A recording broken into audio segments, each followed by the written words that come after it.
So the first thing she did was connect it via this pin. Whoa! Hi everyone, welcome to the channel. My name is Bassoon Dan, professional bassoon player. Today we'll be reacting to Mrs. Allen's recent video, Band Director versus Bassoon. Now for those of you who don't know who Mrs. Allen is, she is a band director slash influencer, mostly known on TikTok and YouTube. She's also, way more popular than I am. She recently, quote unquote, borrowed a bassoon from her friend and she played it on camera. So, as a professional, I'm going to watch this video, react to it, give comments, critiques, and concerns as we go along, and at the end of the video, I will give her a grade based on her bassoon knowledge. Anyway, let's watch. Guys, I'm so excited. I've got a bassoon to try out. I already love this. You can see on her face how much enthusiasm she has by just having a bassoon. I wish I still had the same enthusiasm. Anyway, now it's just this. I have to play this forever. It's a Fox Renard. Very solid, very, very solid there. I can't tell which model number it is, whether it's like a 222 or 240 or 220. Small differences, but a Fox Renard is a very solid bassoon. It's a Fox Renard. Very nice. I think we start. Was that a Borat reference? Very nice. I think this is called the boot. That is called the boot. Yes. It is called the boot. Oh, I remember this is called the pancake key. I don't know what the professional, right, the actual real name of the pancake key is. I mean, you could call it the right hand whisper key, but pancake key is used so often in our field that it's basically the professional name. So it sounds silly, but that's what it's called. Next are these two pieces in the middle. This is where it always got challenging. Oh boy. Do I do one at a time? Or I do both of them at the same time? I think I do both of them at the same time. I am guessing that these parts are called the joints. The left joint and right joint, maybe? Joints. Oh, I know that they go together with this little pin thing here. And then there's all the keys that you play right here with your thumb. All of those keys you play with your thumb. That's just crazy. Yeah, all those keys. Get this connected here. I'm pretty sure it goes into this part. Oh yes, that's where it gets real, folks. We gotta hold this part and get them to go in here at the same time. Okay, I didn't drop it. I think you just push it in. Unlike the cork you would need to twist, but this has strings. I think you just push, I think. Okay, so a lot to unpack here. First off, let's clarify the names of these joints before moving on, before people get the wrong idea about what kind of joints we're talking about. The small one is usually called the tenor joint or the wing joint. The bigger one is usually called the bass joint or the long joint. So the first thing she did was connect it via this pin. Whoa! So the first thing she did was connect it via this pin. This should be the last thing you do, and I will tell you why. These things could be pretty slippery. Whoa! Now, if you're a fully grown adult or you have big hands, this sure isn't a problem. If you're a younger, newer player with smaller hands, this could be challenging and you run the risk of dropping each part. Whoa! Just to be safe, I would go one joint at a time. So for most modern bassoons, there is actually a little trick, a little tip, a little guide to help you align your wing joint with your boot joint. On your boot, on the top right, there should be a little scratch in the metal part. It looks like a blemish.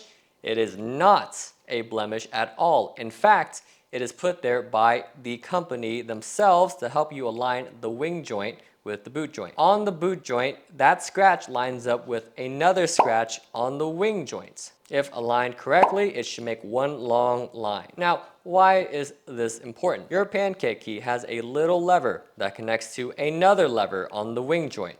And that lever goes all the way up to the whisper key pad at the very top. If misaligned, you run the risk of not having your pancake key cover the Bocal tone hole all the way, which will then lead to response problems in the lower register. So, for the safety of the instrument and for alignment issues, I would start with the wing joint first before adding the bass joint. Be safe, go one at a time. Not going in. Get all the way. I don't want to break it. So why won't this go in? It's perfectly fine to have a little bit of daylight in the bass joint. It's not going to be the end of the world. You don't have to push it all the way down. If you do push it all the way down, you run the risk of not being able to pull it back out. So be very careful about that. You can have a little bit of space. No big deal. And again, your thumb, left thumb on the back does 1, 2, 3, 4, 5, 6, 7, 8 keys. 8. So this is like a more intermediate kind of horn. A lot of professional horns or higher end models have 9 keys on there. What I also noticed about this bassoon is that it also has a plateau key, aka a little silver key on the ring finger of the left hand. This is pretty normal on intermediate horns as well. It's to be used with people who have smaller hands or a shorter reach and can't quite reach that third tone hole there. Again, not a big deal. Every bassoon's a little different. So don't be ashamed or embarrassed if you don't have a 9th key or a regular tone hole or whatever. They're just bassoons. The smokestack. Yeah, the bell. Okay, oh, we're getting kind of...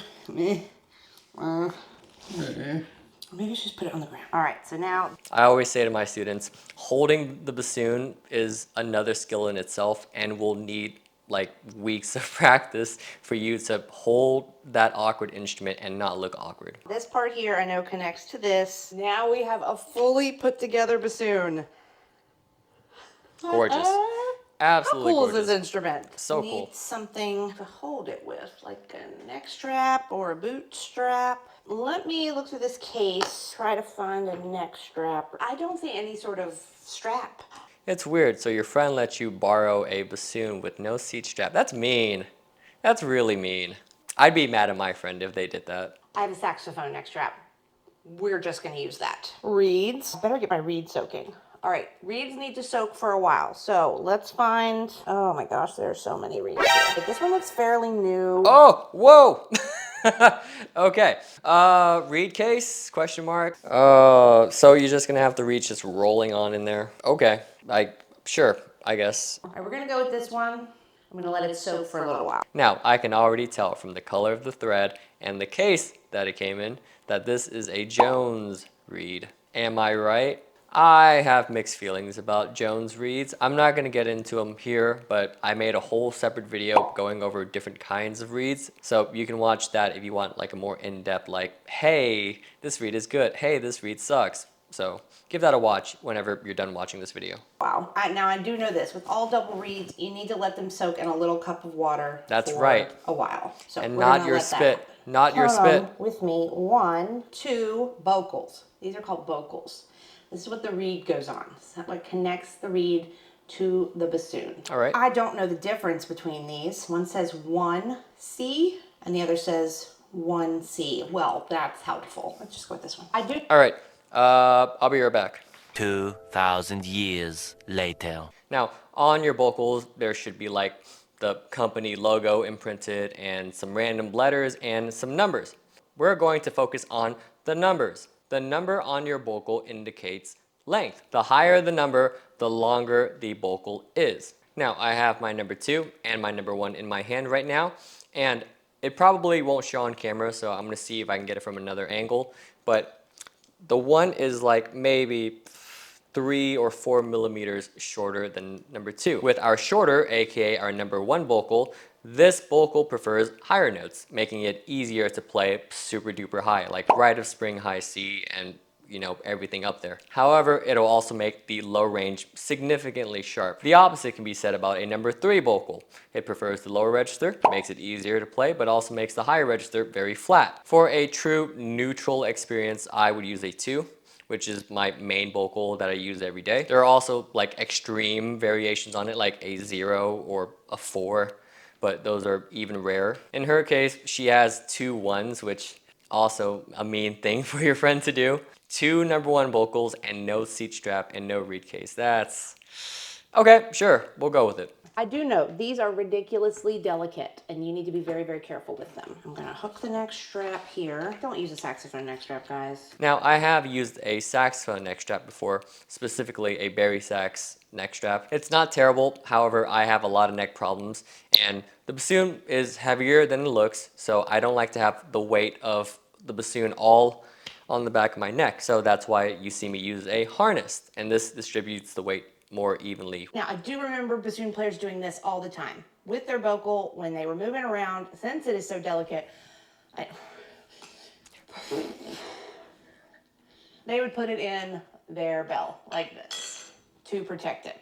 So on Instagram, I made a poll asking people, hey, what is the correct way to put your bocal in your bassoon when you're carrying your bassoon elsewhere? Most people say this is the correct way. And yes, that is the correct way. Now, some people don't like doing it this way for two reasons. Number one, it's noisy. Hear ye, hear ye.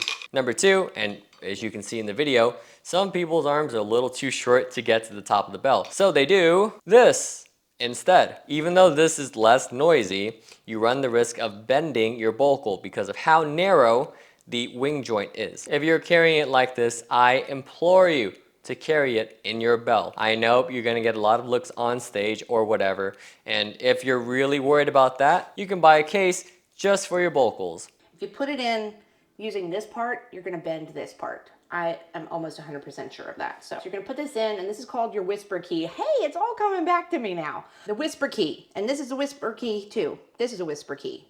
This is what it closes. Anyway, you get the idea. So the thing with the pad is called the whisper key itself. The little hole that it covers on the side of the bocal is just called a whisper key tone hole.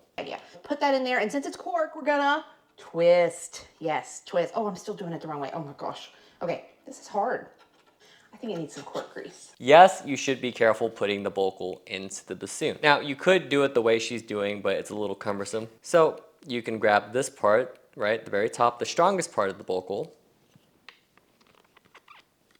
That's it. What you don't want to do is hold it like this and twist it. This is the most fragile part of the bocal and can easily bend if you applied a little too much pressure. Grab from this, pull out, push in.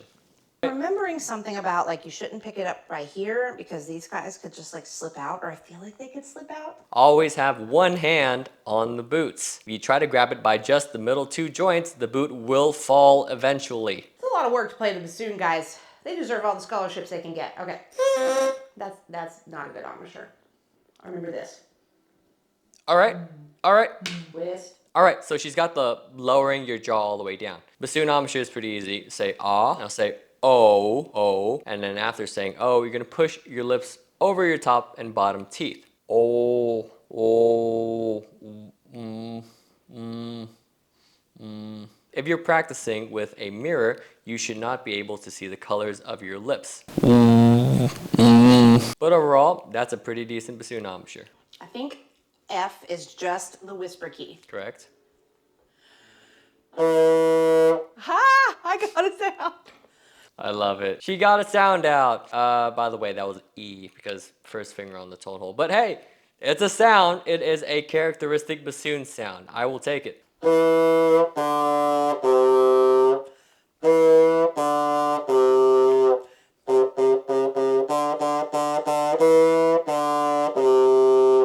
Well, just call me a bassoon player now.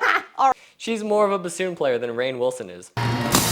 All right, we put it together. We made some sounds. We laughed. We loved. I could not imagine being in the marching band with this thing. I couldn't either. Honestly, it probably shouldn't. I made a video about this. Oh, quick comment here. She's kind of leaning her head a little bit and pushing it up. I can assume this is because she's using a saxophone neck strap and it's causing her bassoon to come at her at a weird angle. Now, she doesn't show her side profile, but I can imagine it being something like this. You see how my chin has to go up a little bit to compensate for the vocal here? A saying I always go by here is that you want to make the bassoon work for you and not the other way around. When you look up like this, remember, the most delicate part of the vocal is right up front here. You run the risk of bending your vocal upward as you apply pressure on your bottom lip. You don't want that here. It also makes you sharper and might break the reed or close it up at the very least.